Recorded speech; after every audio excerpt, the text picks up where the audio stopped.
제발 용서하십시오. 살려주십시오. 마님, 제발 사양만은 받지 마십시오. 거친 손바닥이 차디찬 일금붙들 돌바닥을 내리쳤습니다. 아무도 쳐다보지 않았습니다. 관군들은 피식 웃었고 구경꾼들은 고개를 돌렸습니다. 바보 머슴 하나가 우는 것쯤은 이 냉혹한 세상에서 아무 의미도 없었으니까요. 그런데 그 순간이었습니다. 머슴의 눈빛이 바뀌었습니다. 눈물은 사라지고 그 자리에 무언가 단단하고 뜨거운 것이 들어찼습니다. 15밤, 그가 중얼거렸습니다. 사약이 마님을 죽이는 게 아니다. 내가 가만히 있으면 내가 마님을 죽이는 것이다. 조선 팔도를 쥐락펴락하는 영의정의 음모 앞에 글 한자 못 읽는 척 살아온 바보 머슴이 홀로 섰습니다. 사약이 기다리는 15밤. 과연 그는 마님을 살릴 수 있을까요? 이 이야기가 계속될 수 있도록 구독과 좋아요로 응원의 마음을 보태주세요. 자, 그럼 오늘도 감동적인 옛날 이야기 지금 바로 시작합니다. 구독, 좋아요 부탁드립니다. 옛날 옛적 한양 북촌 어귀에 기와집 한 채가 있었습니다.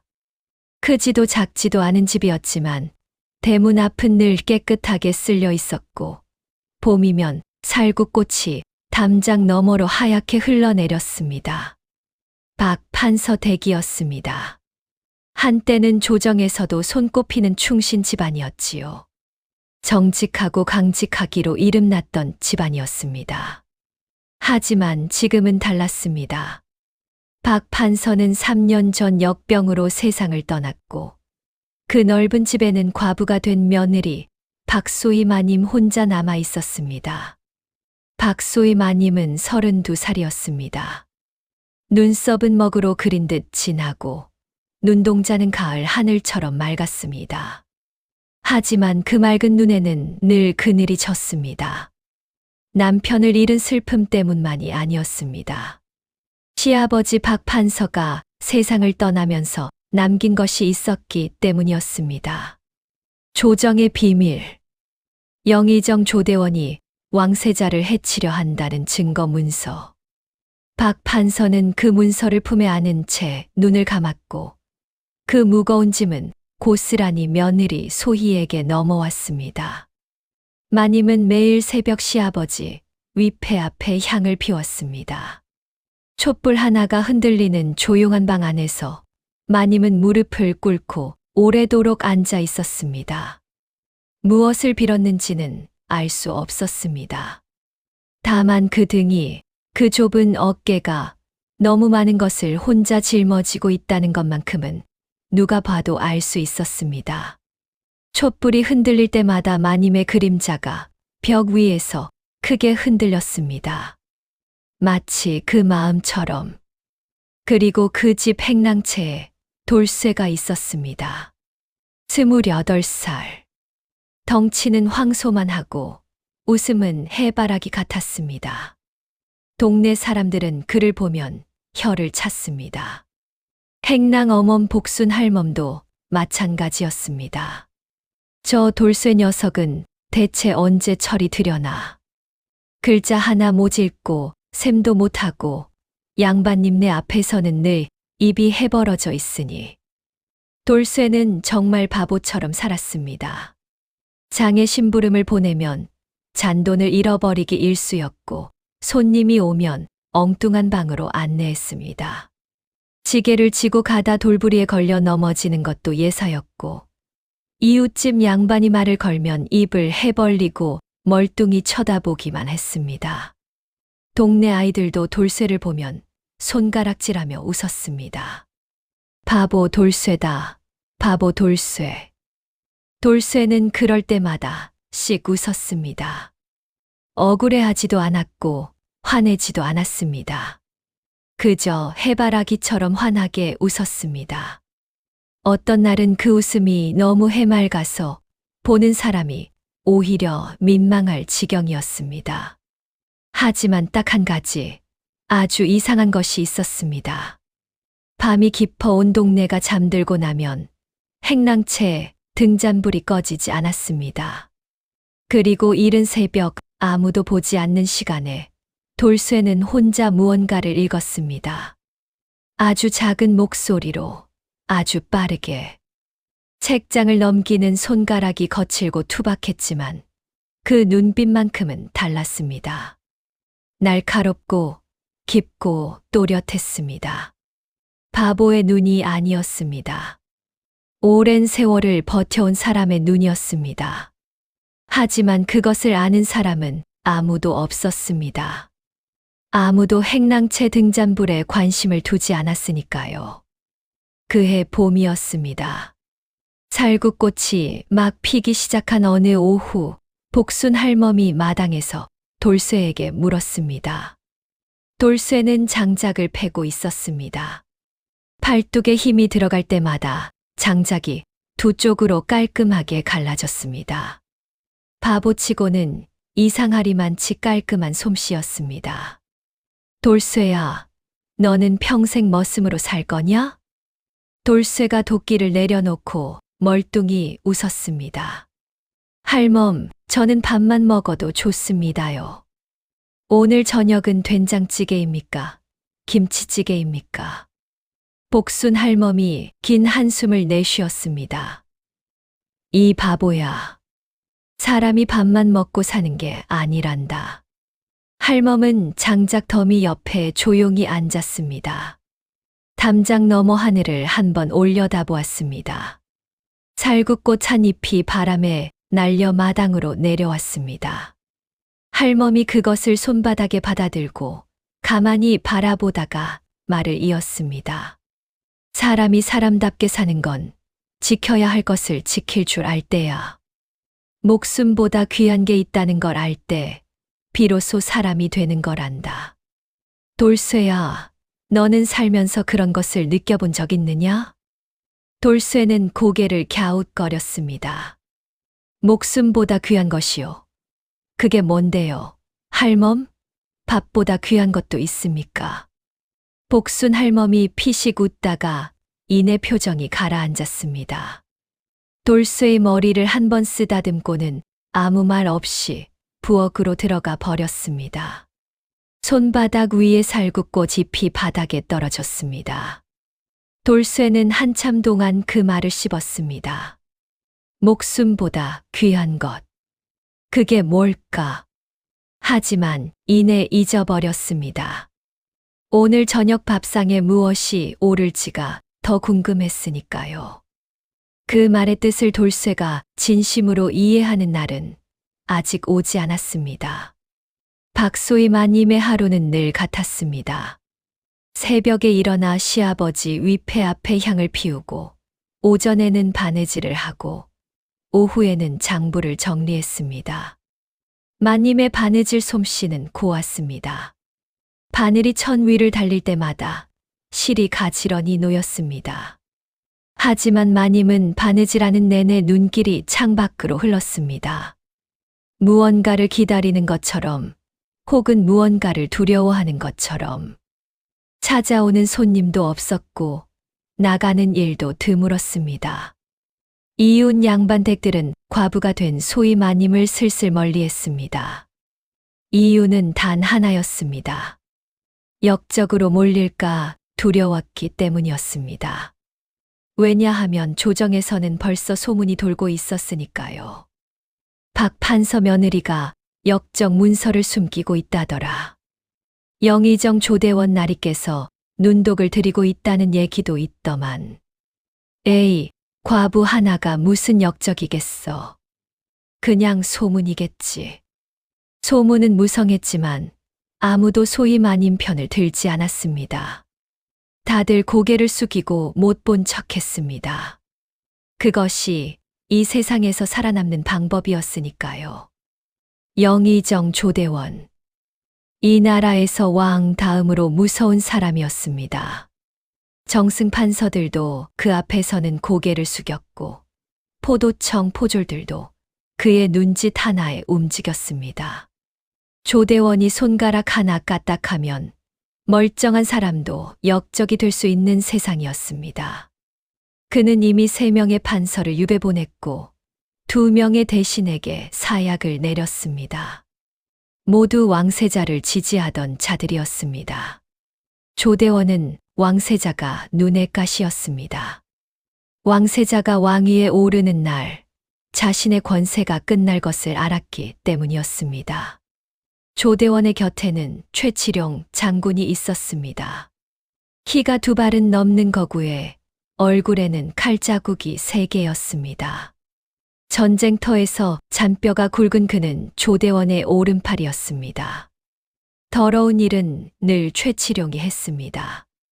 암살, 협박, 고문. 조대원이 명하면 최치룡은 실행했습니다. 단 한 번도 주저한 적이 없었습니다. 이미 수십 년째 그렇게 살아온 사람이었습니다. 실제로 그가 한 번 눈을 흘기면 포졸들도 말없이 고개를 숙였습니다. 그의 눈에는 감정이 없었습니다. 그저 차갑고 계산적인 눈빛만 있었습니다. 그리고 그 모든 것을 돌쇠는 알고 있었습니다. 밤마다 행랑채 등잔불 아래 돌쇠는 작은 책을 읽었습니다. 병서였습니다. 그리고 그 책 사이사이에는 직접 손으로 쓴 메모들이 끼워져 있었습니다. 조대원의 동선, 최치룡의 부하 이름들, 의금부 창고 구조. 그것은 바보 머슴의 낙서가 아니었습니다.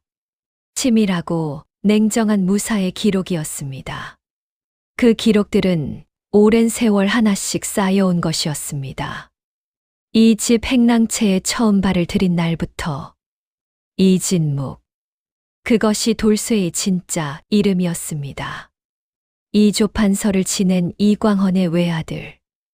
6살 때 집안이 역적으로 몰려 모든 것이 한순간에 무너졌습니다.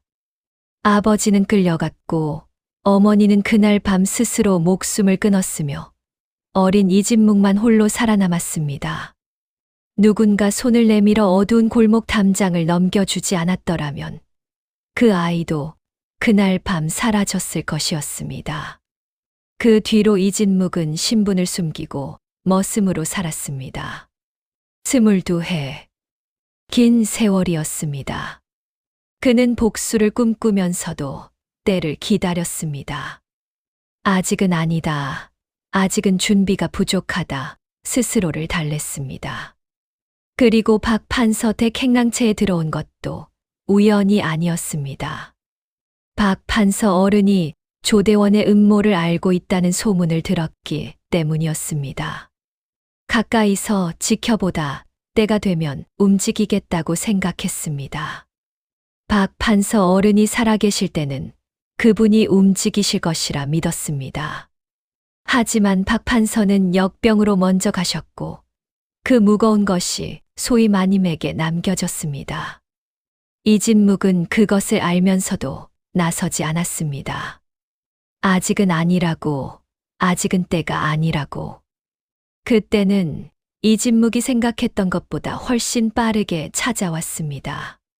4월 초순의 어느 날 아침이었습니다. 살구꽃이 한창이었습니다. 바람이 불 때마다 하얀 꽃이 피 마당 위로 흩날렸습니다. 돌쇠는 우물가에서 물을 깃고 있었고 복순 할멈은 부엌에서 아침밥을 짓고 있었습니다. 밥 냄새가 담장 너머까지 퍼져나갔습니다. 새 소리가 들렸습니다. 아무것도 달라지지 않을 것 같은 평화로운 아침이었습니다. 그 평화가 산산이 부서진 것은 대문이 발로 걷어차이는 소리와 함께였습니다. 쾅! 살구꽃이 우수수 떨어졌습니다. 포도청 포졸 12명이 대문을 부수다시피 열고 마당으로 들이닥쳤습니다. 손에 창과 칼을 들었습니다. 돌쇠는 물동이를 내려놓았습니다. 복순 할멈이 부엌에서 뛰쳐나왔습니다. 포졸들은 마당을 가로질러 안채로 달려갔습니다. 박소희는 어디 있느냐? 당장 나오거라.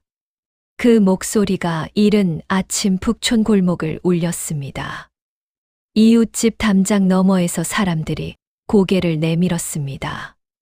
하지만 누구도 들어오려 하지 않았습니다.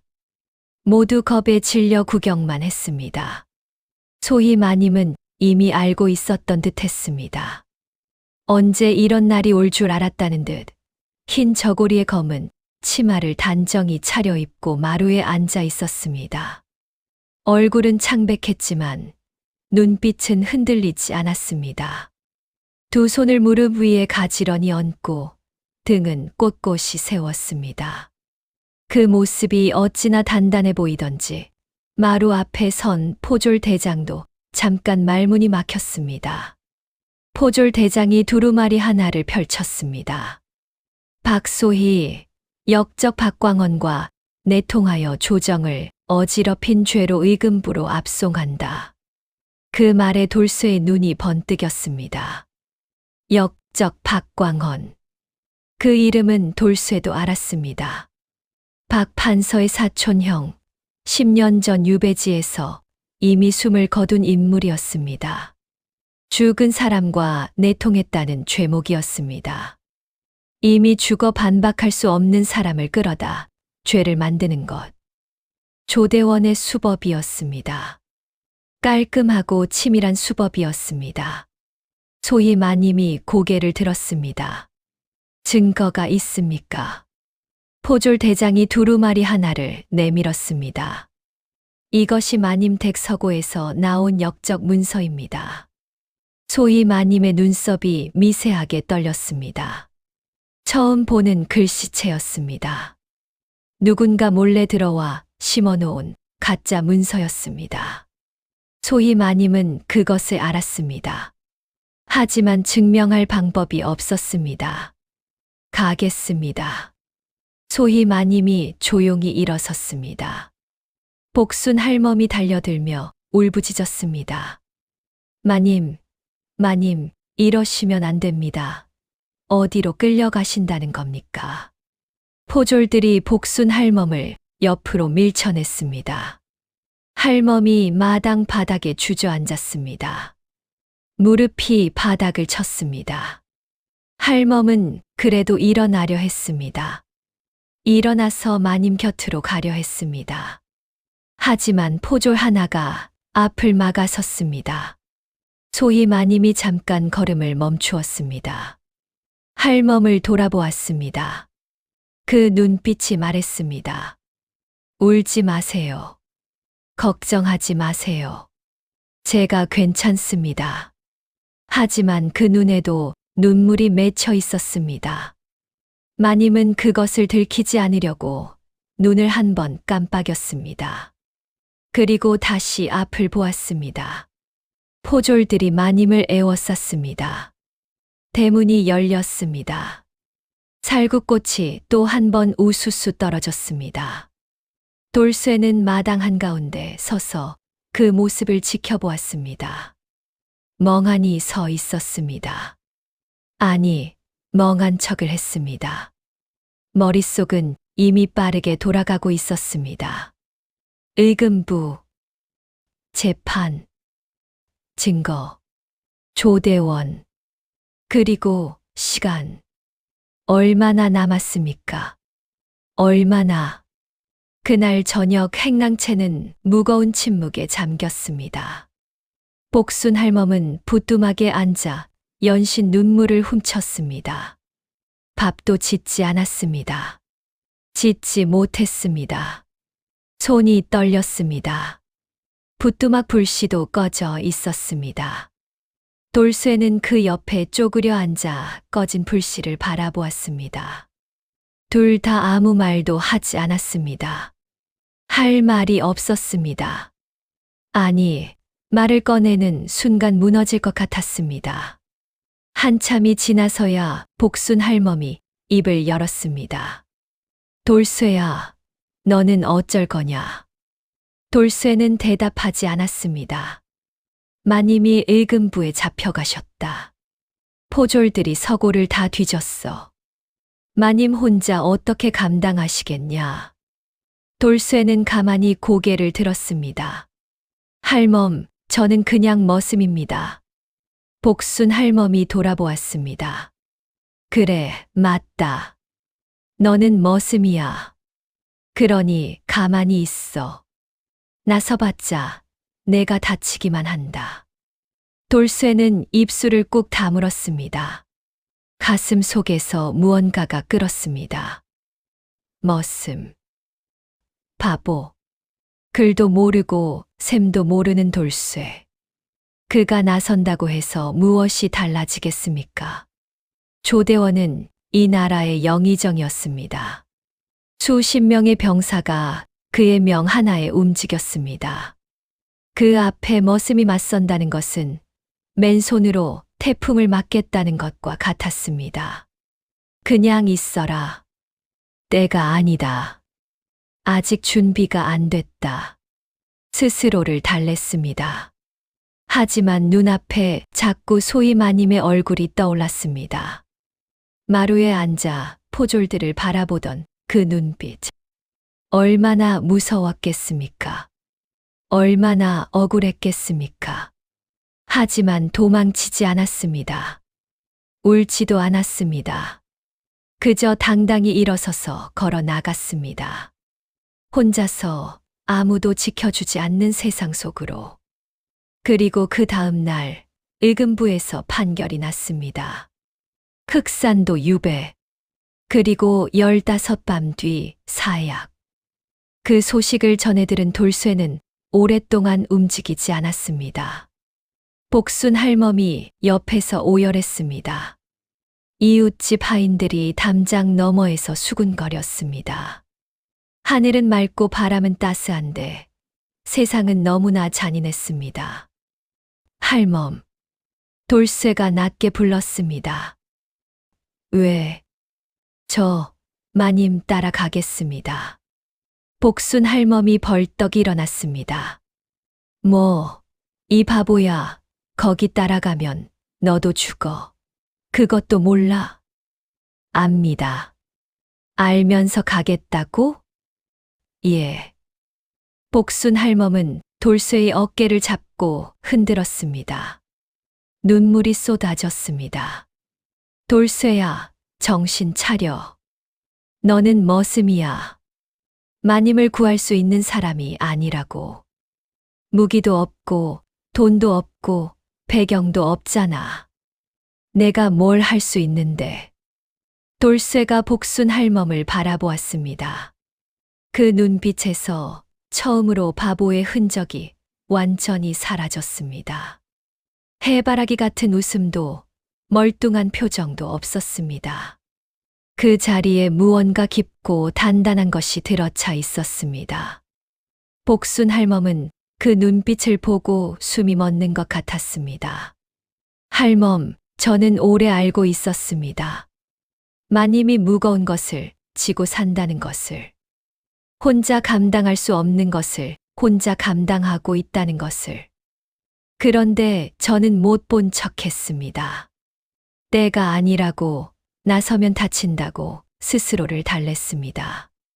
할멈이 눈물을 훔치며 돌쇠를 바라보았습니다. 그런데 할멈, 저는 오늘에야 알았습니다. 저는 두려웠던 것입니다. 나서면 모든 게 끝날까봐. 가진 것마저 잃을까봐. 하지만 이대로 있으면 마님이 죽습니다. 그리고 저는 그것을 알면서 가만히 있었던 사람이 됩니다. 돌쇠가 천천히 일어섰습니다. 그렇게 사는 것은 사는 게 아닙니다, 할멈. 복순 할멈의 눈에서 눈물이 다시 쏟아졌습니다. 할멈은 아무 말도 하지 못했습니다.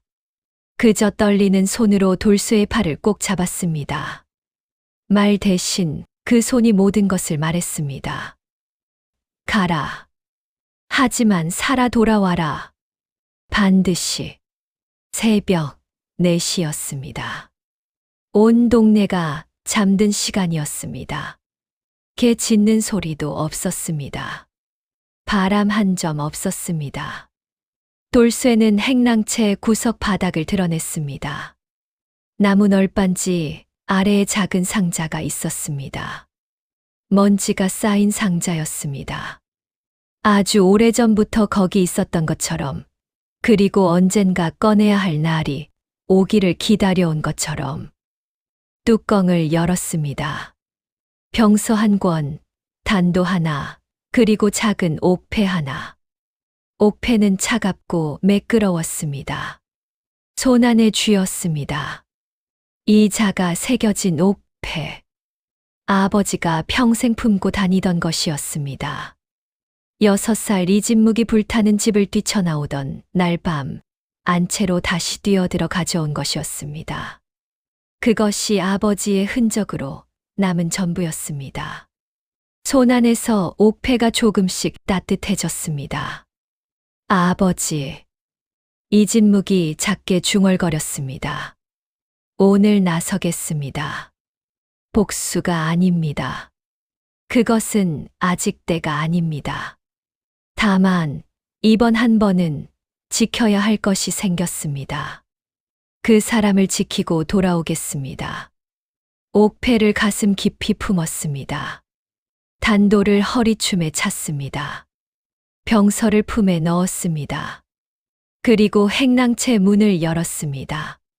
바깥에 복순 할멈이 서 있었습니다.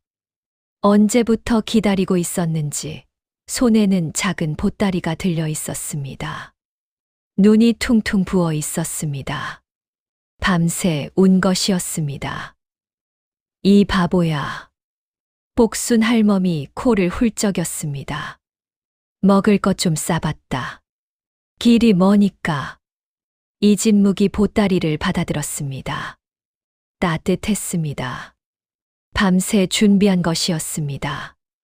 이진묵은 그 따뜻함을 손바닥으로 느끼며 잠시 서 있었습니다. 가슴이 뜨거워졌습니다. 그러자 할멈이 이진묵의 손을 꼭 잡았습니다. 돌쇠야, 아니, 이진묵아. 내 진짜 이름은 내가 안다. 이조판서 어른의 아들. 내가 이 집에서 30년을 살았다. 그리고 눈이 있으니까. 누가 바보고 누가 바보가 아닌지는 알아. 이진묵의 눈이 흔들렸습니다. 할멈, 어떻게? 사람 눈빛은 못 속이거든. 아무리 바보인 척해도 새벽마다 등잔불이 꺼지지 않는 행랑채는 못 속여.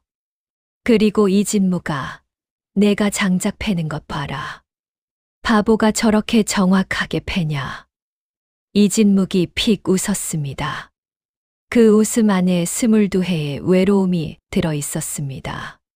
할멈이 이진묵의 손을 더 꽉 쥐었습니다. 마님을 살리고 돌아오너라. 반드시. 이진묵은 아무 말도 하지 않았습니다. 그저 고개를 깊이 숙였습니다. 그 고개를 오래도록 내리고 있었습니다. 고마움인지, 다짐인지, 작별인지 알 수 없었습니다. 어쩌면 그 모두였습니다. 그리고 돌아섰습니다. 새벽 어둠 속으로 한 걸음씩 걸어 들어갔습니다. 바보 머슴 돌쇠는 그날 새벽 죽었습니다. 그 자리에 이진묵이 섰습니다. 유배 행렬은 이른 아침 한양 남대문을 나섰습니다. 소희 마님은 창살이 쳐진 죄인 가마에 실렸습니다. 관군 24명이 앞뒤로 에워쌌습니다. 이진묵은 행렬 뒤편에 머슴 행세 그대로 따라 붙었습니다. 관군 대장 허산이 처음 봤을 때부터 쫓아냈습니다. 썩 물러가지 못할까, 이 바보 같은 놈아. 이진묵은 맞은편 골목으로 사라졌다가 다시 나타났습니다. 2번, 3번. 결국 허산 부장이 손을 들었습니다. 에이, 짐이나 들어라. 이진묵은 고개를 조아렸습니다. 그리고 짐꾼이 되었습니다. 첫날 밤이었습니다. 행렬은 한 주막에서 하룻밤을 묵었습니다. 소희 마님은 가마에서 내려 좁은 방 하나를 배정받았습니다. 이진묵은 마당 한 귀퉁이에 짐을 쌓아놓고 그 옆에 쪼그려 앉았습니다. 밤이 깊어지자 방 안에서 작은 소리가 들렸습니다. 울음소리가 아니었습니다. 숨을 참는 소리였습니다. 그 느낌을 꾹꾹 눌러 담는 소리였습니다. 이진묵은 그 소리를 들으며 한동안 움직이지 않았습니다. 가슴이 무거웠습니다. 저렇게까지 참아야 합니까? 저렇게 혼자 눌러 담아야 합니까? 이진묵이 가만히 일어났습니다. 쪽문 사이로 작은 연고통 하나가 밀려 들어갔습니다. 그리고 쪽지 한 장. 거친 글씨였습니다. 하루 종일 걸으셔서 발이 많이 부으셨을 것입니다. 이것을 바르십시오. 방 안이 잠시 조용해졌습니다. 그리고 아주 작은 목소리가 들려왔습니다. 고맙습니다. 단 2글자였습니다. 하지만 그 안에 얼마나 많은 것이 담겨 있는지 이진묵은 알 것 같았습니다. 이진묵은 다시 마당으로 돌아와 앉았습니다. 밤하늘에 별이 많았습니다. 한양에서는 이렇게까지 별이 많은지 몰랐습니다. 이진묵은 별을 올려다보다가 눈을 감았습니다. 마음 한켠이 따뜻했습니다. 사흘째 되는 날 저녁이었습니다. 이진묵은 낮 동안 누군가 자신을 지켜보고 있다는 느낌을 받았습니다. 뒤를 돌아보아도 아무도 없었습니다. 하지만 그 느낌은 사라지지 않았습니다. 집신 장수 행색의 늙은 노인이 눈에 들어온 것은 행렬이 주막에서 저녁을 먹고 쉬는 동안이었습니다. 흰 수염에 무명옷을 걸쳤지만 허리가 꼿꼿하고 눈빛이 서늘하게 빛났습니다. 노인은 이진묵 옆에 슬쩍 앉더니 집신 한 켤레를 내밀었습니다. 신어라. 저는 집신이 있습니다요. 그 집신은 왼발이 닳았다. 절벽에서는 왼발이 중요하다.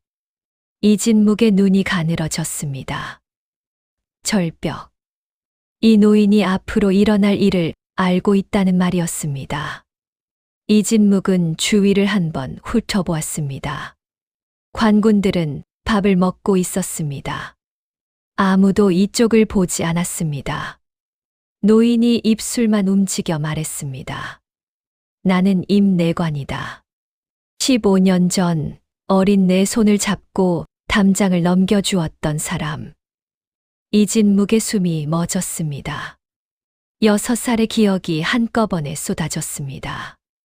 불타는 집, 피 냄새, 어머니의 비명, 그리고 어둠 속에서 나타난 손 하나. 골목을 달리고 또 달렸습니다. 담장을 넘었습니다. 그 뒤로 기억이 끊겼습니다. 임내관님. 이진묵의 목소리가 가늘게 흔들렸습니다. 임내관이 말을 이었습니다. 나는 지금 왕명으로 움직이고 있다. 조대원이 왕세자를 해치려 한다는 정보가 주상 전하 귀에 들어갔다. 하지만 증거가 없다. 박소희 마님 댁에 그 증거가 있다. 박 판서 어른이 남기신 것입니까? 그렇다. 조대원이 손수 쓰고 인장을 찍은 비밀 장계와 위조 교지. 그것이 있으면 조대원을 끝낼 수 있다.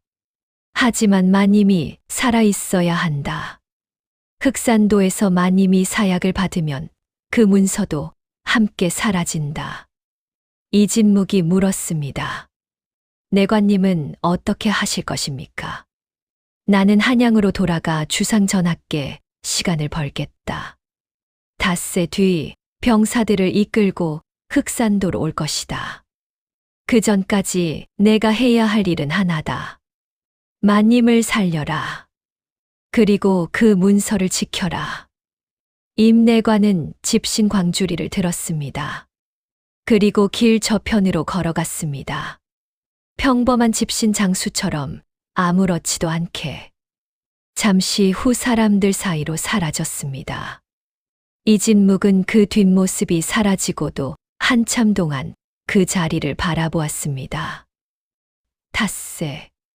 닷새 안에 마님을 지켜야 합니다. 그리고 문서를 지켜야 합니다. 복순 할멈의 목소리가 귓가를 스쳤습니다. 지켜야 할 것을 지킬 줄 알 때 비로소 사람이 되는 거란다. 이진묵은 눈을 감았다가 떴습니다. 눈빛이 달라졌습니다. 이제는 머뭇거릴 이유가 없었습니다. 나흘째 되는 날, 산길에서 일이 터졌습니다.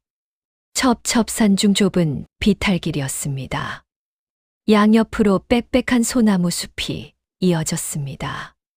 바람도 없는 조용한 오후였습니다. 너무 조용해서 오히려 이상했습니다. 새소리가 갑자기 뚝 끊겼습니다. 이진묵의 눈이 좁아졌습니다. 그 순간 앞서가던 관군 하나가 털썩 쓰러졌습니다. 어깨에 화살이 박혔습니다. 뒤이어 사방에서 화살이 날아들었습니다. 나무 위, 바위 뒤, 덤불 속. 자객들이었습니다. 10명은 좋게 되어 보였습니다. 매복이다, 방어하라. 관군들이 우왕좌왕했습니다. 허산 부장이 칼을 뽑았지만 자객 2명이 달려들어 손발을 묶었습니다. 소위 마님이 탄 가마가 크게 흔들렸습니다. 이진묵이 움직였습니다. 짐꾼 지게를 내던졌습니다. 허리춤에서 단도를 꺼냈습니다. 그리고 뛰었습니다. 첫 번째 자객이 칼을 휘둘렀습니다. 이진묵이 맨손으로 칼날을 옆으로 쳐냈습니다. 손바닥이 베었습니다. 피가 흘렀습니다. 이진묵은 눈 하나 깜짝하지 않았습니다. 오히려 그 칼을 잡아당겨 자객을 앞으로 끌어당기고 팔꿈치로 턱을 쳤습니다. 퍽 소리와 함께 자객이 쓰러졌습니다. 2번째 자객이 달려들었습니다. 이진묵은 땅에 떨어진 지게 작대기를 집어들었습니다. 휘익, 바람을 가르는 소리가 났습니다. 작대기 하나로 2명을 연달아 쓰러뜨렸습니다. 3번째 자객이 뒤에서 덮쳤습니다. 이진묵이 무릎을 낮추며 피하고 발로 정강이를 걷어찼습니다. 자객이 비틀거리는 사이 목덜미를 잡아 바닥에 내리꽂았습니다. 관군들이 눈이 휘둥그레졌습니다. 저 바보 머슴이. 허산 부장이 묶인 채로 그 광경을 바라보았습니다. 입이 다물어지지 않았습니다. 자객들은 10여 분 만에 흩어졌습니다. 살아남은 자들은 숲속으로 도망쳤습니다. 관군 2이 부상을 입었지만 목숨을 잃은 사람은 없었습니다. 이진묵은 베인 손을 무명천으로 감으며 지게 옆에 도로 앉았습니다. 아무 일도 없었다는 듯이 가마 창살 사이로 소위 마님의 눈이 이진묵에게 머물렀습니다. 그대 정말 바보가 맞습니까? 이진묵은 멀뚱히 웃었습니다. 마님, 저는 그냥 돌쇠입니다요. 소위 마님이 한참 그 옆모습을 바라보다 고개를 돌렸습니다. 하지만 그 입가에 아주 작은 미소가 지나갔습니다. 그것은 어쩌면 남편을 잃고 난 뒤 소위 마님의 첫 번째 미소였습니다. 흑산도로 가는 조은선에 오른 것은 닷새째 날이었습니다. 배는 낡고 작았습니다. 서해 바다는 잔잔한 날이 없었습니다. 갑판 위로 파도가 철썩였고 선창 아래는 짠내와 물비린내가 진동했습니다. 소위 마님은 선창 구석에 앉아 있었습니다. 얼굴이 창백했습니다. 뱃멀미였습니다. 이진묵이 다가와 옆에 앉았습니다. 쪼그려 앉아 무릎에 팔을 얹고 파도 소리를 들었습니다. 한참이 지나서야 소위 마님이 물었습니다. 그대는 무서운 것이 없습니까? 있습니다. 무엇이 무섭습니까? 이진묵이 잠시 생각했습니다. 지켜야 할 것을 못 지키는 것이 무섭습니다. 소희 마님이 그 말을 가만히 받아들였습니다. 파도가 배를 흔들었습니다. 두 사람이 같이 흔들렸습니다. 그런데 이상하게도 그 흔들림이 무섭지 않았습니다. 마님이 다시 입을 열었습니다. 그대 정체가 무엇입니까? 제게 말해줄 수 없겠습니까? 이진묵이 앞을 바라보았습니다. 파도가 선창벽을 쳤습니다. 배가 크게 흔들렸습니다.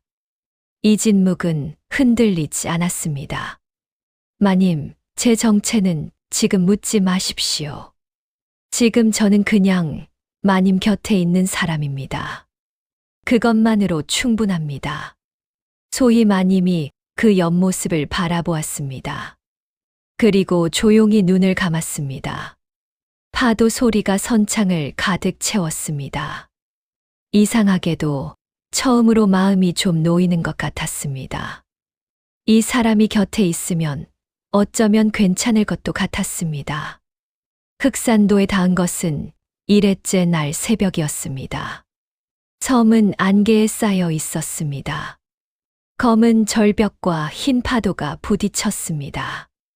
유배지다운 곳이었습니다. 음산하고 외롭고 세상으로부터 완전히 단절된 곳. 관사는 작고 낡았습니다. 바람이 벽 틈으로 들어왔습니다. 소희 마님이 방에 들어가자마자 관군 하나가 창고 문을 열어 보여주었습니다. 거기 봉인된 단지 하나가 있었습니다. 붉은 천으로 묶인 단지. 그 위에 작은 표식이 붙어 있었습니다. 사약. 15밤 뒤 이것이 마님께 전달됩니다. 소희 마님은 그 단지를 오래 바라보았습니다. 눈빛이 흔들리지 않았습니다. 하지만 손끝이 하얗게 질렸습니다. 그날 밤이었습니다. 관사 마당이 조용해지고 관군들이 잠든 뒤 이진묵은 창고 쪽으로 조용히 움직였습니다. 그런데 창고 앞 처마 아래 돌 위에 무언가가 놓여 있었습니다. 이진묵이 다가갔습니다. 접힌 종이 한 장이었습니다. 펼쳤습니다. 단 한 줄이었습니다. 밤에 자꾸 바람 소리가 무섭습니다. 고맙습니다, 돌쇠. 이진묵은 그 글을 오래 바라보았습니다. 그리고 그 종이를 가슴 안에 조심스럽게 넣었습니다. 옥패 곁에 마님이 직접 쓴 것이었습니다. 언제 썼는지 모르겠습니다. 하지만 거기에는 3년 동안 혼자 버텨온 사람의 마음이 담겨 있었습니다. 이진묵은 창고 쪽을 바라보았습니다. 저 안에 사약 단지가 있습니다. 저것을 없애야 합니다. 시간을 벌어야 합니다. 열흘째 밤이었습니다. 달도 없는 밤이었습니다. 이진묵은 어둠 속에서 창고 쪽으로 다가갔습니다. 자물쇠가 2개였습니다. 이진묵은 단도 끝으로 첫 번째 자물쇠를 건드렸습니다. 왼쪽으로 3번, 오른쪽으로 2번. 딸깍. 소희 마님이 미리 알려준 방식이었습니다. 2번째 자물쇠에 손을 댔습니다. 그런데 이상했습니다. 이미 열려 있었습니다. 누군가 먼저 다녀간 것이었습니다. 이진묵의 등에 소름이 돋았습니다. 하지만 주저하지 않았습니다. 창고 안으로 들어갔습니다. 사약 단지가 있었습니다. 봉인이 그대로였습니다. 이진묵은 서둘렀습니다. 단지를 들었습니다. 창 밖으로 내던지려는 순간이었습니다. 발소리가 들렸습니다. 관군의 발소리가 아니었습니다. 더 조용하고 더 빠른 발소리였습니다. 이진묵이 몸을 낮추었습니다. 횃불이 들어왔습니다. 허산 부장이었습니다. 두 사람의 눈이 마주쳤습니다. 긴 침묵이 흘렀습니다. 이진묵은 사약 단지를 아는 채 굳었습니다. 허산 부장은 횃불을 든 채 이진묵을 바라보았습니다. 그리고 가만히 입을 열었습니다. 나도 알고 있다. 이진묵이 눈썹을 치켜 올렸습니다. 조대원이 한 짓. 박소희 마님이 억울하다는 것. 나는 포도청에서 20년을 일했다. 억울한 사람이 죽는 것을 20년 동안 너무 많이 보아왔다. 더는 못 보겠다. 허산 부장이 허리춤에서 열쇠 하나를 꺼내 이진묵에게 건넸습니다. 그 단지는 가짜다. 조대원 측 신복이 사흘 전 먼저 들어와 바꿔치기 했다. 진짜 사약은 창고 뒤쪽에 따로 보관되어 있다. 그 열쇠로 열 수 있다. 이진묵이 열쇠를 받아들었습니다. 왜 나를 돕습니까? 허산 부장이 잠시 먼 곳을 바라보았습니다. 나는 더러운 일에 더 이상 쓰이고 싶지 않다. 그것이 전부다. 그날 밤 이진묵과 허산 부장은 함께 움직였습니다. 뒷창고에서 진짜 사약 단지를 꺼냈습니다. 봉인을 뜯었습니다. 그리고 해안 절벽 끝까지 걸어가 바다로 집어던졌습니다. 찰방, 파도 소리에 묻혔습니다. 이진묵이 주먹을 쥐었습니다. 됩니다. 사약이 없어졌습니다. 임내관이 올 때까지 버틸 수 있습니다. 그것이 가짜 승리였습니다. 다음 날 낮이었습니다. 이진묵은 멀리서 그 배를 보았습니다. 흑산도 부두로 들어오는 배였습니다. 크고 검은 배였습니다. 깃발이 펄럭였습니다. 그리고 배에서 내리는 사람을 보는 순간 이진묵의 온몸이 굳었습니다. 거구였습니다. 키가 2발은 넘었습니다. 얼굴에 칼자국이 3개. 최치룡 장군이었습니다. 그 뒤로 병사 30명이 줄지어 내렸습니다. 최치룡은 관사로 들어가자마자 관군들을 일렬로 세웠습니다. 그리고 외쳤습니다. 사약 집행위를 앞당긴다.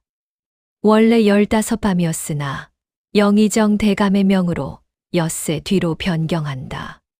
관군들이 술렁였습니다. 이진묵은 마당 구석에서 짚을 엮는 척하며 속으로 숫자를 셌습니다. 엿새.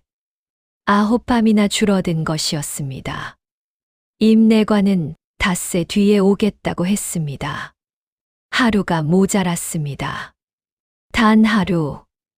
그리고 최치룡이 새로운 사약 단지를 가져왔습니다. 관군들이 새 단지를 창고에 들여놓았습니다. 3중으로 봉인했습니다. 경비도 2배로 늘렸습니다. 이진묵은 그것을 멀찍이서 바라보았습니다. 손끝이 다시 하얗게 질렸습니다. 그날 밤 최치룡이 관군들을 조용히 불러 모았습니다. 이진묵은 담 뒤에 숨어 그 이야기를 들었습니다. 머슴 놈 하나가 행렬을 따라왔다지. 그놈을 눈여겨봐라. 조금이라도 수상한 것이 있으면 즉시 잡아들여라. 누군가 고했던 것이었습니다. 자객들 중 살아 도망친 자가 최치룡에게 보고했을 것이었습니다. 머슴인데 무인처럼 싸운다고. 그날 밤부터 모든 것이 위험해졌습니다. 창고에 접근하는 것도 소위 마님에게 연락하는 것도 모두 막혀버렸습니다. 그것뿐만이 아니었습니다. 소위 마님이 완전히 격리되었습니다. 방 안에 관군 2명이 상주하게 되었습니다. 음식도 창문으로 들여보냈고 마당 출입도 막혔습니다. 소희 마님과 이진묵 사이의 유일한 연락 통로가 완전히 끊긴 것이었습니다. 그리고 허산 부장도 불려갔습니다. 최치룡이 허산 부장을 관사 안으로 불러들였습니다. 이진묵은 창문 밖에서 그 목소리를 들었습니다. 허산, 내가 이 섬 경비를 허술하게 했다는 보고가 들어왔다. 오늘 당장 한양으로 돌아가 영의정 대감께 직접 보고하라. 허산 부장이 나오면서 이진묵 곁을 지나쳤습니다. 아무 일도 없는 듯이 걸으면서 숨소리처럼 낮게 속삭였습니다. 창고 동쪽 벽. 2년 전에 쌓은 것이라 회반죽이 약하다. 그것뿐이었습니다. 허산 부장은 그 길로 부두로 향했습니다. 배에 올랐습니다. 이진묵은 그 뒷모습이 점처럼 작아질 때까지 눈길을 거두지 못했습니다. 이제 혼자였습니다. 최치룡과 그의 병사 30명, 관군 20여 명이 이 작은 섬을 가득 채우고 있었습니다. 이진묵 혼자였습니다. 번개가 서쪽 하늘에서 번쩍였습니다. 천둥이 뒤따라 울렸습니다. 장대비가 쏟아지기 시작했습니다. 이진묵은 빗속에 서서 창고 동쪽 벽을 바라보았습니다. 오늘 밤 움직여야 합니다. 그날 밤이었습니다. 빗소리가 온 섬을 뒤덮었습니다. 이진묵은 어둠 속에서 창고 동쪽 벽으로 다가갔습니다. 손으로 벽을 밀었습니다. 회반죽이 부스러졌습니다. 허산 부장의 말이 맞았습니다. 이진묵이 어깨로 힘껏 밀었습니다. 벽돌 하나가 기울었습니다. 조금만 더 힘을 쓰면 됩니다. 그 순간 뒤에서 발소리가 들렸습니다. 이진묵이 몸을 돌리려 했습니다. 너무 늦었습니다. 뒤통수에 무언가 단단한 것이 내리쳤습니다. 쿵! 이진묵의 무릎이 꺾였습니다. 눈앞이 빙그르르 돌았습니다. 고개를 들려 했지만 누군가의 발이 등을 짓눌렀습니다. 잡았다. 낮고 무거운 목소리였습니다. 최치룡이었습니다. 이진묵은 끌려갔습니다. 창고 옆 작은 옥사에 던져졌습니다. 손발이 굵은 새끼줄로 묶였습니다. 문이 잠겼습니다. 칠흑 같은 어둠이었습니다. 빗소리만 들렸습니다. 한참 뒤 최치룡이 횃불을 들고 창살 앞에 섰습니다. 이진묵, 이조판서 이광헌의 아들. 마치 이진묵은 입을 열지 않았습니다. 내 아비가 남긴 옥패를 품에 지니고 있던데 아주 오래도 살았구나. 멸문 속에서 용케 살아남아서는. 최치룡이 냉소했습니다. 비 맞은 땅처럼 차가운 웃음이었습니다. 내가 한양으로 사람을 보내 확인했다. 내 놈 신원은 이미 파악됐다. 내일 새벽 내 놈부터 처리하겠다. 역적의 아들이 역적 여인을 도왔으니 같은 날 사약을 받는 것이 합당하겠지. 창살 문이 닫혔습니다. 이진묵은 어둠 속에 홀로 남았습니다. 손발이 묶여 움직일 수 없었습니다. 뒤통수에서 피가 흘러 목으로 내려왔습니다. 눈을 들어 창살 너머 하늘을 보았습니다. 비가 창살을 적셨습니다. 별도 없었습니다. 달도 없었습니다. 이진묵은 긴 숨을 내쉬었습니다. 끝났다. 처음으로 그 생각이 들었습니다. 사약 단지는 창고 안에 있었습니다. 임내관은 한양에 있었습니다. 허산 부장은 배를 타고 사라졌습니다. 소희 마님은 방에 갇혀 있었습니다. 그리고 이진묵은 옥사에 묶인 채 내일 새벽을 기다리고 있었습니다. 옥패가 가슴을 눌렀습니다. 차가웠습니다. 아버지, 저는 결국 여기까지인가 봅니다. 이진묵은 눈을 감았습니다. 기억이 흘러왔습니다. 6살의 기억이었습니다. 불타는 집, 어머니의 비명, 아버지가 끌려나가던 날 밤. 어린 이진묵은 안채 뒤 장독대 뒤에 숨어 그 모습을 보았습니다. 아버지는 끌려가면서 한 번도 뒤를 돌아보지 않았습니다. 나중에야 안 것이었습니다. 뒤를 돌아보면 아이가 보일 것을 알았기 때문이었습니다. 아버지는 아들을 지키기 위해 끝까지 뒤를 돌아보지 않았습니다. 그것이 아버지가 아들에게 준 마지막 선물이었습니다. 이진묵의 눈에서 뜨거운 것이 흘렀습니다. 22해 동안 이진묵은 그 기억을 가슴에 묻고 살았습니다. 언젠가 복수를 하겠다고, 아버지의 이름을 되찾겠다고 다짐했습니다. 하지만 늘 때가 아니라고 미루었습니다.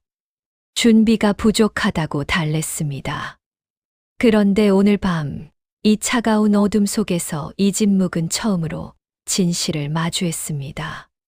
준비가 부족했던 것이 아니었습니다. 두려웠던 것이었습니다. 나서면 모든 것이 끝날까봐, 가진 것마저 잃을까봐 두려웠던 것이었습니다. 그런데 오늘 나서지 않고서는 살 수 없는 순간이 왔고, 이진묵은 나섰습니다. 그리고 지금 이 옥사에 있었습니다. 이상하게도 후회가 없었습니다. 무거운 것을 혼자 지고 있던 사람의 곁에 섰습니다. 그것으로 충분했습니다. 복순 할멈의 말이 귓가를 울렸습니다. 목숨보다 귀한 게 있다는 걸 알 때 비로소 사람이 되는 걸 안다. 이진묵의 눈이 번쩍 뜨였습니다. 그렇습니다. 그 말이 이런 뜻이었습니다. 살아있어야만 지킬 수 있는 것이 아니었습니다. 포기하지 않는 것이 지키는 것이었습니다. 그렇다면 아직 끝나지 않았습니다. 이진묵은 손목을 비틀기 시작했습니다. 새끼줄이 손목을 파고들었습니다. 아팠습니다. 베인 손바닥에서 다시 피가 났습니다. 하지만 멈추지 않았습니다. 아주 조금씩, 아주 천천히, 한 번, 두 번, 세 번. 그때 창살 너머에서 소리가 들렸습니다. 모래 한 줌이 창살 사이로 떨어졌습니다. 이진묵이 고개를 들었습니다. 창살 너머 어둠 속에 하얀 손이 보였습니다. 소희 마님이었습니다. 제가 왔습니다. 마님의 목소리가 빗소리에 섞여 들어왔습니다. 이진묵이 눈을 크게 떴습니다. 마님, 어떻게? 관군 하나가 깊이 잠들었습니다. 새의 시간을 기다렸습니다. 그리고 왔습니다. 새의 시간이었습니다. 마님이 새 시간을 버텼습니다. 이진묵은 그 말에 가슴이 먹먹해졌습니다. 소희 마님의 손이 창살 사이로 무언가를 밀어 넣었습니다. 작고 날카로운 것이었습니다. 머리핀을 갈아 만든 작은 칼이었습니다. 이것으로 되겠습니까? 이진묵이 그것을 받아들었습니다. 새끼줄에 칼끝을 댔습니다. 조심스럽게, 조심스럽게 그었습니다. 한 올, 두 올, 세 올. 새끼줄이 끊어졌습니다. 발도 풀었습니다. 이진묵이 가만히 일어섰습니다. 소희 마님이 창살 너머에서 이진묵을 바라보았습니다. 그대가 없어지면 저는 정말 사약을 받아야 합니다. 그래서 왔습니다. 이진묵이 창살을 잡았습니다. 마님, 아버지 어른께서 남기신 문서는 어디에 있습니까? 소희 마님이 잠시 망설였습니다. 그리고 조용히 말했습니다. 제 비녀 속에 있습니다. 비녀 대롱 안에 작게 접어 넣었습니다. 의금부에서 몸수색을 당할 때도 흑산도로 오는 배 안에서도 아무도 찾아내지 못했습니다. 이진묵의 눈빛이 달라졌습니다. 비녀 속. 3년 동안 들키지 않은 것이었습니다. 마님이 3년 동안 그 문서를 지킨 것이었습니다. 혼자서. 이진묵은 그 말을 듣는 순간 가슴 안에서 무언가가 조용히 무너지는 것을 느꼈습니다. 마님. 이진묵의 목소리가 조금 낮아졌습니다. 이제 제가 하겠습니다. 창살이 녹슬었습니다. 이진묵이 두 손으로 잡고 힘을 주었습니다. 삐걱. 창살 한 개가 기울었습니다. 2개, 3개. 이진묵이 몸을 옆으로 비틀어 빠져나왔습니다. 빗속이었습니다. 찬 빗물이 온몸을 적셨습니다. 소희 마님의 손을 잡았습니다. 차가웠습니다. 떨리고 있었습니다. 이진묵은 그 손을 두 손으로 꼭 쥐었습니다. 마님이 손을 빼려다가 멈추었습니다. 두 사람의 눈이 어둠 속에서 마주쳤습니다. 말이 없었습니다. 하지만 그 눈빛으로 모든 것이 전해졌습니다. 괜찮습니다. 제가 있습니다. 따라오십시오. 둘은 어둠 속을 움직였습니다. 이진묵이 앞서고 소희 마님이 뒤따랐습니다. 빗소리가 발소리를 덮어주었습니다. 횃불이 보이면 방향을 바꾸었습니다. 돌아가고 돌아가고 또 돌아갔습니다. 허산 부장이 알려준 것들이 머릿속에서 지도가 되었습니다. 창고 동쪽 벽에 다시 섰습니다. 이번에는 아무도 없었습니다. 이진묵이 어깨로 밀었습니다. 이미 약해진 벽이었습니다. 벽돌이 무너졌습니다. 창고 안으로 들어갔습니다. 사약 단지가 있었습니다. 이진묵은 망설이지 않았습니다. 단지를 들고 창고 뒷벽 구멍으로 나갔습니다. 절벽 끝까지 달렸습니다. 빗속이었습니다. 발이 미끄러졌습니다. 하지만 멈추지 않았습니다. 절벽 끝에 섰습니다. 아래로는 파도 소리가 울려왔습니다. 단지를 내던졌습니다. 바람 가르는 소리, 그리고 파도 소리. 단지는 사라졌습니다. 이진묵이 소희 마님에게 돌아갔습니다. 비녀를 주십시오. 소희 마님이 머리에서 비녀를 뽑았습니다. 빗속에서 머리가 흩어졌습니다. 이진묵이 비녀를 받았습니다. 비녀 대롱 끝을 열었습니다. 아주 작게 접힌 종이가 나왔습니다. 이진묵이 조심스럽게 펼쳤습니다. 빗물이 닿지 않도록 가슴으로 가렸습니다. 세밀한 글씨였습니다. 날짜, 이름, 그리고 인장. 조대원의 인장이 찍힌 문서였습니다. 왕세자를 해치는 계획, 그리고 위조 교지를 만들었다는 내용이 낱낱이 적혀 있었습니다. 박 판서 어른이 목숨을 걸고 지킨 것이었습니다. 소희 마님이 3년 동안 비녀 속에 숨겨온 것이었습니다. 이진묵이 문서를 가슴 깊이 품었습니다. 이것이 증거입니다. 그때였습니다. 저 멀리서 횃불이 가까워졌습니다. 옥사가 비었다. 죄수가 탈옥했다. 이진묵이 소희 마님의 손을 잡았습니다. 뛰십시오. 해안 절벽이었습니다. 파도 소리가 귀를 때렸습니다. 아래는 까마득한 낭떠러지였습니다. 이진묵과 소희 마님은 절벽 끝에 섰습니다. 뒤로 물러날 곳이 없었습니다. 횃불들이 몰려왔습니다. 최치룡이 앞에 나섰습니다. 칼을 뽑았습니다. 빗속에서도 그 눈빛은 서늘했습니다. 어디로 가려느냐? 앞은 절벽이고 뒤는 우리다. 이진묵이 소희 마님을 자기 뒤로 세웠습니다. 그리고 빈손으로 최치룡을 마주 보았습니다. 칼도 없었습니다.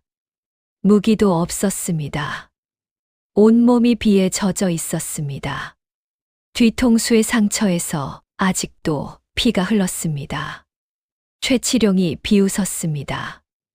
역적의 아들이 끝까지 역적 짓을 하는구나. 칼도 없이 나를 막겠다는 것이냐. 이진묵이 말했습니다. 나는 그대를 막으러 온 것이 아닙니다. 시간을 버는 것이면 충분합니다. 최치룡이 눈썹을 치켜 올렸습니다.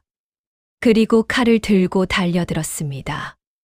그 순간 이진묵이 발을 굴렀습니다. 쾅! 절벽 끝 바위 더미가 무너졌습니다. 허산 부장이 알려준 낙석 지점이었습니다. 우르르 바위들이 비탈을 타고 굴러 내려갔습니다. 최치룡 뒤에 있던 병사들이 비명을 질렀습니다. 여럿이 낙석에 쓸렸습니다. 대열이 흐트러졌습니다. 최치룡이 비틀거렸습니다. 이진묵이 달려들었습니다. 맨손이었지만 두려움이 없었습니다. 주먹으로 최치룡의 옆구리를 쳤습니다. 최치룡이 신음을 뱉었습니다. 칼을 휘둘렀습니다. 이진묵이 옆으로 피했습니다. 칼끝이 옆구리를 스쳤습니다. 뜨거운 느낌이 왔습니다. 피가 났습니다. 눈을 질끈 감았다가 떴습니다. 최치룡의 손목을 잡았습니다. 비틀었습니다. 칼이 떨어졌습니다. 두 사람이 뒤엉켜 쓰러졌습니다. 최치룡이 먼저 일어났습니다. 이진묵의 목을 두 손으로 눌렀습니다. 빗물이 얼굴 위로 쏟아졌습니다. 이진묵이 버텼습니다. 최치룡의 두 손을 잡고 밀어냈습니다. 힘이 달렸습니다. 뒤통수 상처에서 어지러움이 왔습니다. 눈앞이 흐릿해졌습니다. 그때였습니다. 멈추거라. 낮고 단호한 목소리가 절벽 위를 울렸습니다. 최치룡의 손이 멈추었습니다.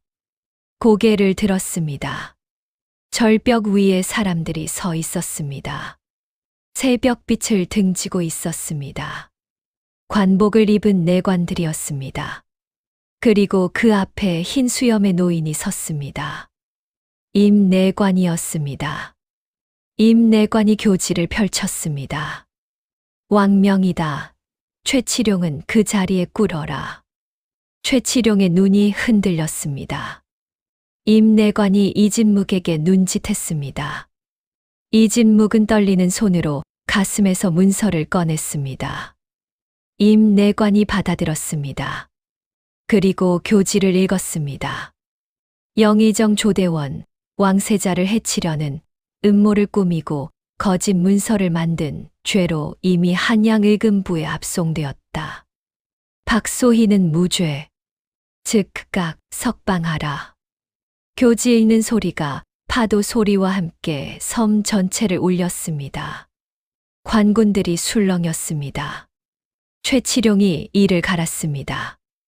내관 따위가 감히 왕명을 들먹이느냐? 임내관이 흔들리지 않았습니다. 주상 전하께서 직접 이 교지에 옥새를 찍으셨다. 저항하는 자는 역적으로 다스린다. 최치룡이 뒤를 돌아보았습니다. 자신의 병사들이 하나둘 무기를 내려놓고 있었습니다. 왕명 앞에서 버틸 수 있는 사람은 없었습니다. 최치룡의 두 눈이 흔들렸습니다. 이진묵을 바라보았습니다. 소희 마님을 바라보았습니다. 그리고 교지를 바라보았습니다. 무릎이 꺾였습니다. 최치룡이 빗속에 무릎을 꿇었습니다. 그 순간 소희 마님의 눈에서 눈물이 흘렀습니다. 슬픔의 눈물이 아니었습니다. 3년 동안, 아니 어쩌면 더 긴 세월 동안 버텨온 것들이 한꺼번에 쏟아지는 눈물이었습니다. 마님은 손으로 입을 가렸습니다. 어깨가 떨렸습니다. 빗속에서 조용히 오래 울었습니다. 이진묵은 그 옆에 서 있었습니다. 아무 말도 하지 않았습니다. 그저 곁에 있었습니다. 그것으로 충분했습니다.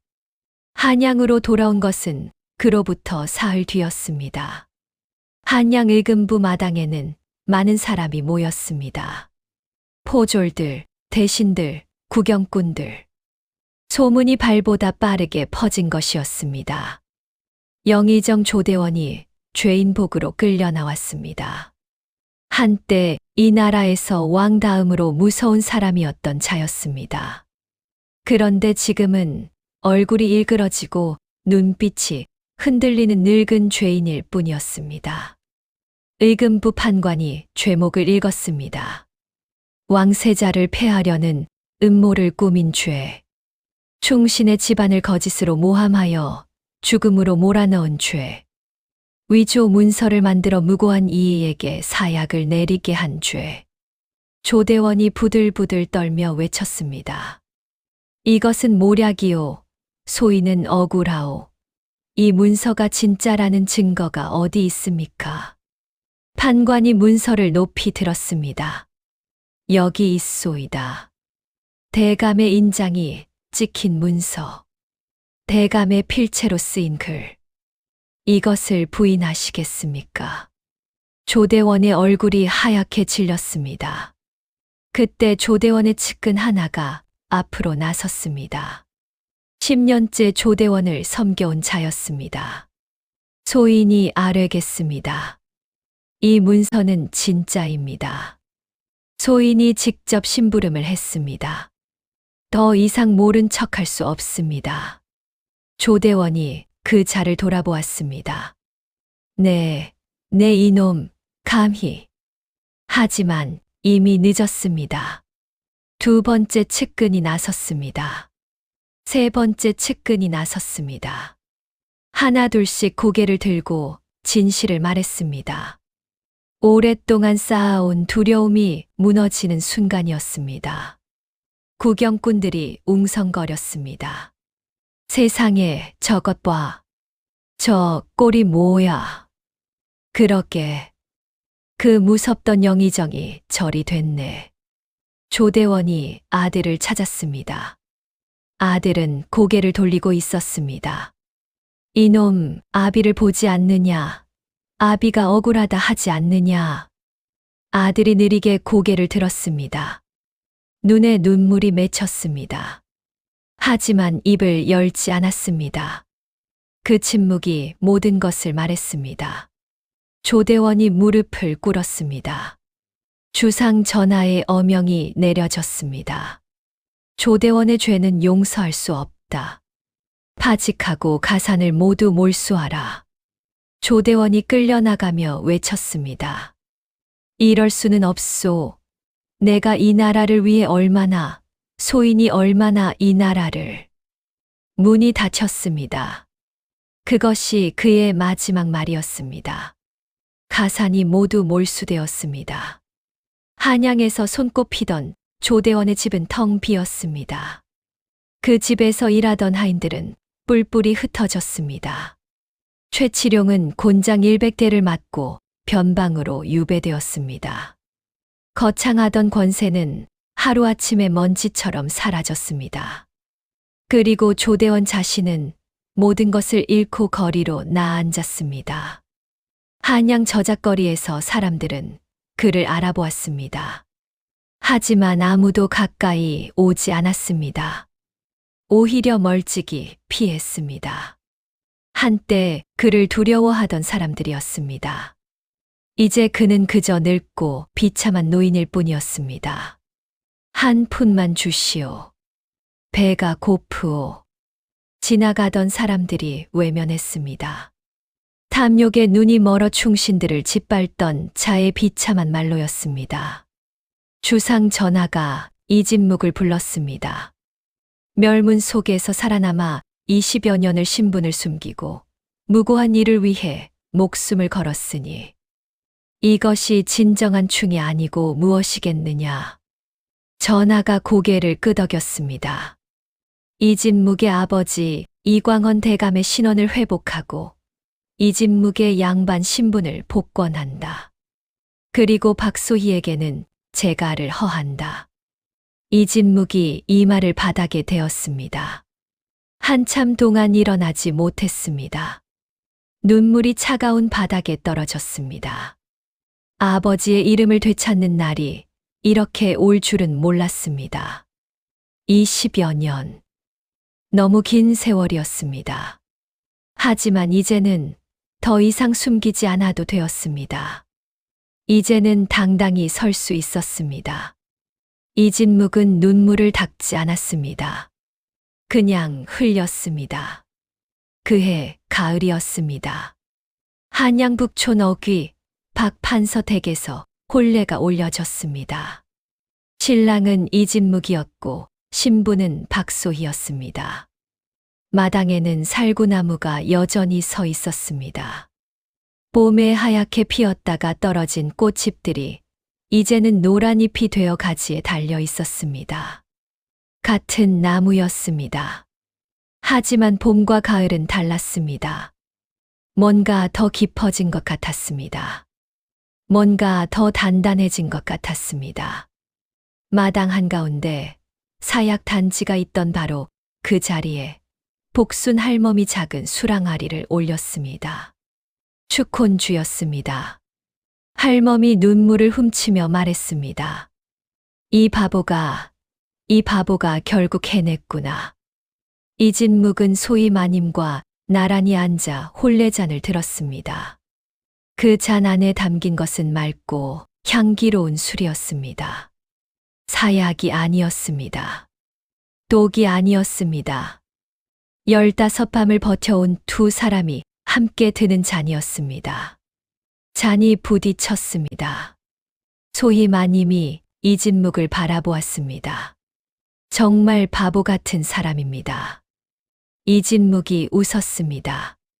해바라기처럼 오래전 바보 돌쇠가 웃던 것처럼 웃었습니다.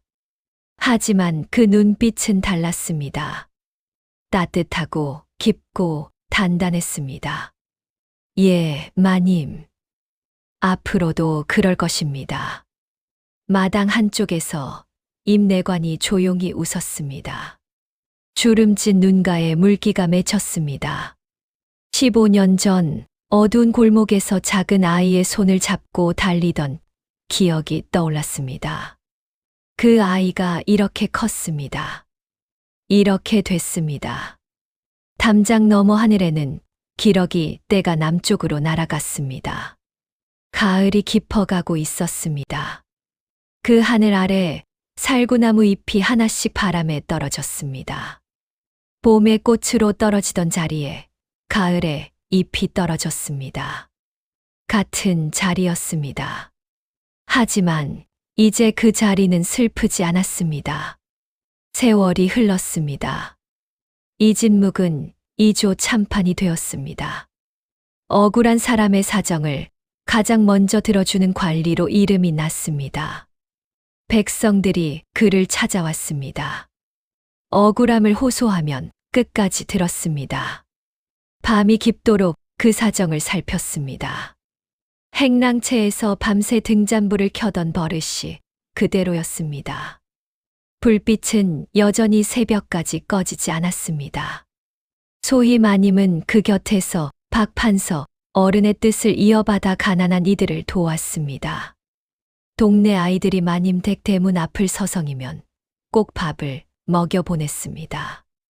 살구꽃이 필 때마다 마당에서 꽃 구경을 시켜주었습니다. 그 마당이 더 이상 슬픈 곳이 아니었습니다.